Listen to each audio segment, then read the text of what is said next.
Hello दोस्तों, स्वागत है आपका करियर विल स्टडी में। आज मैं आपके लिए लेकर आई हूँ हमारा इतिहास और नागरिक जीवन। ठीक है, कक्षा 6 की सब्जेक्ट है हमारे पास हमारा इतिहास और नागरिक जीवन। आज मैं आपको इस सब्जेक्ट का पहला चैप्टर कराऊंगी, पहले चैप्टर का सॉल्यूशन कराऊंगी। तो देखो, पहले चैप्टर का नाम है कैसे पता करें कब क्या हुआ था। ठीक है, इतिहास जानने के स्रोत। पहले पार्ट के आज मैं आपको सॉल्यूशन कराऊंगी इस वीडियो में। तो देखो, सबसे पहले हमारे पास है शब्दावली। ठीक है, शब्दावली। संग्रहालय किसे कहते हैं? ऐतिहासिक वस्तुओं को सुरक्षित रखने का स्थान, उसे क्या कहते हैं? संग्रहालय। धर्मेतर साहित्य, धार्मिक साहित्य से भिन्न साहित्यिक ग्रंथ, उन्हें क्या कहते हैं? धर्मेतर साहित्य।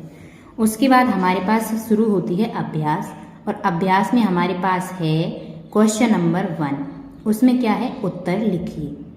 क्वेश्चन नंबर 1 में हमारे पास का क्वेश्चन है, प्राचीन काल के मानव किस किस पर अपने अभिलेख लिखते थे और क्यों? तो इसका उत्तर है हमारे पास, प्राचीन काल के मानव अपने अभिलेख ताड़पत्रों, भोजपत्रों और ताम्रपत्रों पर लिखते थे। कभी कभी वे बड़ी शिलाओं, स्तंभों, पत्थर की दीवारों, मिट्टी या पत्थर के छोटे छोटे फलकों पर भी अपने लेख लिखा करते थे, क्योंकि उस समय कागज का आविष्कार नहीं हुआ था। उसके बाद हमारे पास अगला प्रश्न है खा। इसमें क्या है? पाठ में आपने सम्राट अशोक के किस अभिलेख के बारे में जाना? तो इसका उत्तर होगा, पाठ में सम्राट अशोक के लुम्बिनी अभिलेख का उल्लेख है, जो समिन्नदेई अभिलेख का अंश है। इस अभिलेख में अशोक ने यह घोषणा की है कि लुम्बिनी में उपज का 8वां भाग कर के रूप में लिया जाएगा। अगला प्रश्न है हमारे पास गा। इतिहास लेखन में सिक्के एवं अभिलेख किस प्रकार सहायक होते हैं? लिखिए। इसका उत्तर है हमारे पास, इतिहास लेखन में सिक्कों एवं अभिलेखों का काफी महत्व है। सिक्कों से तत्कालीन शासक का नाम, उसका समय, सिक्के की बनावट से उस समय की कला तथा धातु से आर्थिक स्थिति की जानकारी प्राप्त होती है। अभिलेखों से उस समय के राजा का नाम, उसकी नीति कानून, शासनकाल, लिपि भाषा, साम्राज्य विस्तार, सभ्यता, संस्कृति आदि के विषय में पता चलता है। अगला प्रश्न है हमारे पास घा। मेगनास्थनीज की पुस्तक का नाम क्या था? तो इसका उत्तर है हमारे पास घा। मेगनास्थनीज की पुस्तक का नाम इंडिका था। क्या था? इंडिका। उसके बाद अगला प्रश्न है, इतिहास जानने के पुरातात्विक व साहित्यिक साधनों का वर्णन कीजिए। इसका उत्तर है हमारे पास, पुरातात्विक और साहित्यिक दोनों स्रोतों से हमें इतिहास की जानकारी प्राप्त होती है। इन स्रोतों की सहायता से इतिहासकार और पुरातत्वविद अतीत का निर्माण करते हैं। इतिहासकार इन्हीं स्रोतों से अतीत की कृषि, पशुपालन, कामगार, शिल्प, काम धंधे, व्यापार, नाप तोल, लेन देन, कर आदि के आधार पर आर्थिक स्थिति का वर्णन करते हैं।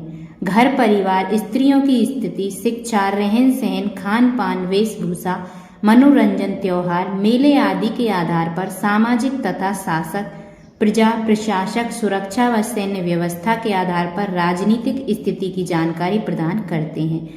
इसी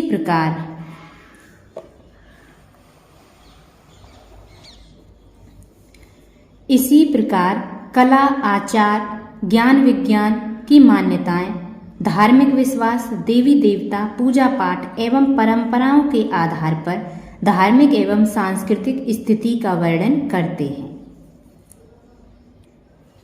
उसके बाद है हमारे पास, ये सभी प्रश्न तो हो चुके हैं। उसके बाद है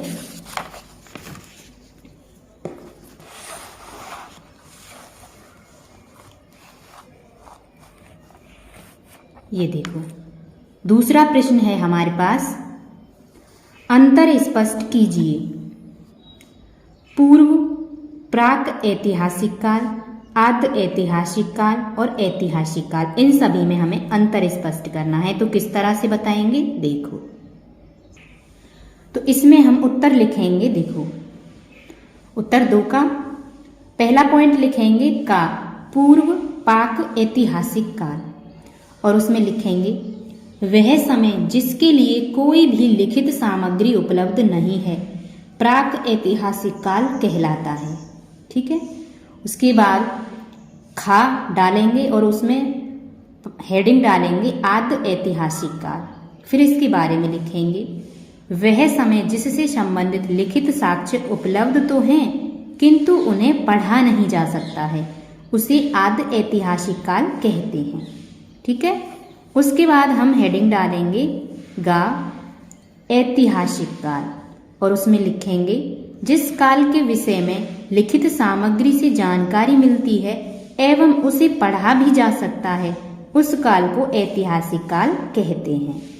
ठीक है। उसके बाद है हमारे पास अगला प्रश्न तीसरा, उसमें क्या है, निम्नलिखित से आप क्या समझते हैं। पुरातत्ववेत्ता और इतिहासकार, इन दोनों के बारे में हमें लिखना है कि आप इनसे क्या समझते हैं। किस तरह से लिखेंगे, देखो उत्तर नंबर 3 डालकर लिखेंगे। पहला पॉइंट क्या था, आ, पुरातत्ववेत्ता।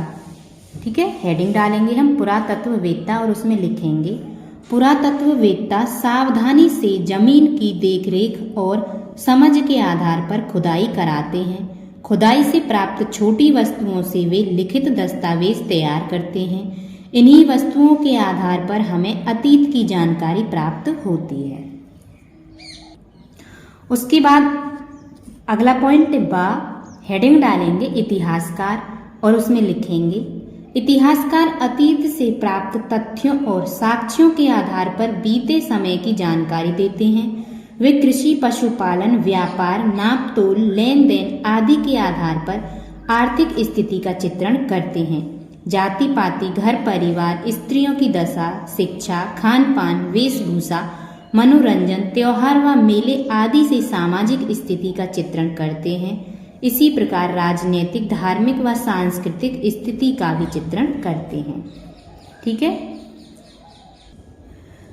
उसके बाद हमारे पास अगला प्रश्न है 4th, इसमें क्या कहा है, सही कथन पर सही का निशान एवं गलत कथन पर गलत का निशान लगाइए। ठीक है।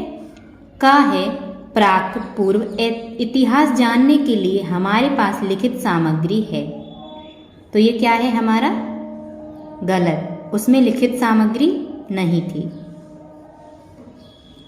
खा है प्राचीन काल के मानव कागज पर लिखते थे, ये क्या है गलत। उसके बाद गा है सिक्कों एवं अभिलेख से भी ऐतिहासिक जानकारी मिलती है, ये क्या है सही। ठीक है। अगला है घा, राज तरंगिनी कौटिल्य की रचना है, ये क्या है गलत। ठीक। उसके बाद है अगला वेद धार्मिक साहित्य है, ये क्या है सही। उसके बाद अगला है फाहियान मौर्य काल में भारत आया था, ये क्या है गलत। ठीक है। उसके बाद देखो हमारे पास 5वां प्रश्न है, आप सारनाथ स्तूप देखने जा रहे हैं, स्तूप के बारे में आप क्या क्या जानना चाहेंगे, अपनी जानकारी के लिए कुछ प्रश्न बनाइए। ठीक। प्रश्न 5वें का उत्तर लिखेंगे हम। ठीक है। उत्तर डालेंगे 5वां, उसके बाद उसमें लिखेंगे सारनाथ स्तूप देखते हुए हम उसके विषय में निम्नलिखित बातें जानना चाहेंगे। का, इसका निर्माण कब हुआ। खा, इसका निर्माण किसने करवाया। गा है इसके निर्माण के पीछे उद्देश्य क्या था। घा है इसका डिजाइन बनवाने वाला वास्तुकार कौन था। और डा है इसके निर्माण में कितना धन व्यय हुआ आदि। ठीक है। उसके बाद अगला है प्रोजेक्ट वर्क, इसमें है वर्तमान में प्रचलित सिक्कों के चित्र बनाइए और उनकी विशेषताएं भी लिखिए। ठीक है, चित्र आप खुद बनाएंगे। जो अभी सिक्के चल रहे हैं 1 रुपये 2 रुपये, इनके चित्र आपको खुद बनाने हैं। उसके बाद मैं आपको इनकी विशेषता बता देती हूँ। विशेषता में आपको लिखना है वर्तमान में प्रचलित सिक्कों की विशेषताएं। सबसे पहले हेडिंग डालेंगे और उसमें लिखेंगे फिर वर्तमान में अधिकतर सिक्के आधार धातु से बनाए जाते हैं और उनके मूल्य आधिकारिक पैसे की स्थिति के रूप में आते हैं। इसका अर्थ यह है कि सिक्के के मूल्य को आदेश सरकारी आधिकारिक कानून देता है और इस प्रकार अंतर्राष्ट्रीय व्यापार में यह राष्ट्रीय मुद्राओं के रूप में मुक्त बाजार द्वारा निर्धारित किया जाता है। सिक्कों को इस तरह मुद्रित किया जाता है कि इसका आधिकारिक मूल्य उसके घटक धातु के मूल्य से कम हो। वर्तमान काल के सिक्के ठोस धातु के बने होते हैं और आकार में गोल होते हैं, इनका रूप नहीं होता है। ठीक है, अगला प्रश्न है हमारे पास अपने शहर क्षेत्र गांव के विषय में अपनी बड़ों स्थानीय संग्रहालयों एवं कार्यालय से निम्नलिखित जानकारी प्राप्त कीजिए। ये आपको स्वयं करना है ये कार्य। कौन कौन सी जानकारी प्राप्त करनी है? देखो, आपके गांव अथवा शहर का नाम कैसे पड़ा, यहाँ की कौन कौन सी वस्तुएं प्रसिद्ध हैं, यहाँ के निवासियों का मुख्य व्यवसाय क्या है। प्राप्त जानकारी पर एक संक्षिप्त लेख लिखकर सूचना बोर्ड पर लगाएं। ठीक है, ये आपको स्वयं करना है। इसी के साथ हमारा चैप्टर समाप्त हो चुका है। उम्मीद करती हूँ वीडियो आपको पसंद आई होगी। अगर आपको वीडियो अच्छी लगी हो तो वीडियो को लाइक करें और हमारे चैनल को सब्सक्राइब करें। मिलते हैं नेक्स्ट वीडियो में सेकंड चैप्टर के साथ। धन्यवाद।